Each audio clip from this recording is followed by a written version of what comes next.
গতকাল দক্ষিণ 24 পরগনার বারুইপুরে রাজ্যের বিরোধী দলনেতা শুভেন্দু অধিকারীর ওপর যে আক্রমণ হয় তার প্রতিবাদে রাজ্য জুড়ে বিজেপির কর্মী সমর্থকেরা রাস্তায় নামে।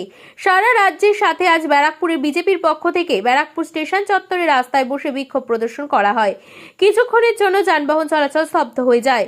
বিক্ষোভে উপস্থিত ছিলেন রাজ্যের বিজেপির মহিলা মোর্চার সভানেত্রী ফাল্গুনী পাত্র, বিজেপি নেতা কৌস্তব বাগচি সহ একাধিক বিজেপি নেতৃত্বরা।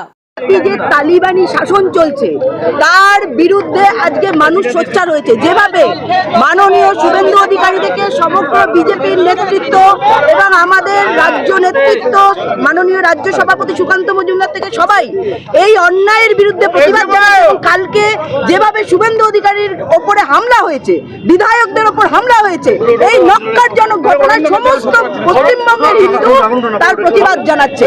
কারণ যেভাবে এখানে মিনি পাকিস্তান করার চেষ্টা করা হচ্ছে, যেভাবে বলা হচ্ছে হিন্দু হয়ে জন্মানোটা দুর্ভাগ্যজনক, যেভাবে সরস্বতী পুজো, লক্ষ্মী পুজো, দুর্গা পুজো, কালী পুজো বন্ধ করে দেওয়া হচ্ছে, শাক বাজাতে দেওয়া হচ্ছে না, যেভাবে বলা হচ্ছে 33% কেটে ভাগীরথীর জলে ভাসিয়ে দেবে, তার বিরুদ্ধে প্রতিবাদ করেছিলেন কালকে শুভেন্দু অধিকারী। এবং তার উপরে যে অত্যাচার হয়েছে, যেভাবে তাকে অ্যাটাক করা হয়েছে, মানসিকভাবে নির্যাতন করা হয়েছে, এই তালিবানিদের বিরুদ্ধে সমস্ত পশ্চিমবঙ্গবাসীর এই প্রতিবাদ।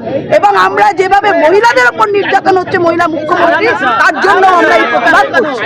শুভেন্দু অধিকারীর ওপরে একটা শান্তিপূর্ণ যে মিছিল হচ্ছিল এবং তারপরে আমাদের বিরোধী সমস্ত বিধায়করা ছিলেন, ভারতীয় জনতা পার্টির বিধায়করা ছিলেন, তাই একটা শান্তিপূর্ণ মিছিল করতে যাচ্ছিল।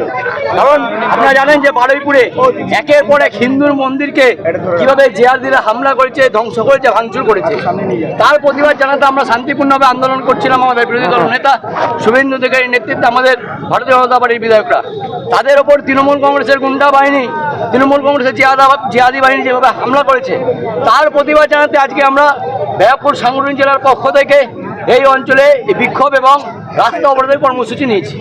যদি আগামী দিনে এরকম আক্রমণ চলতে থাকে, আমরা রাস্তায় থেকে এর প্রতিবাদ জানাবো। মমতা ব্যানার্জিকে 2026 সালের নির্বাচনে পশ্চিমবাংলার গদি থেকে নামিয়ে দিয়ে তবে আমরা আমাদের যে লক্ষ্য পূরণ করব।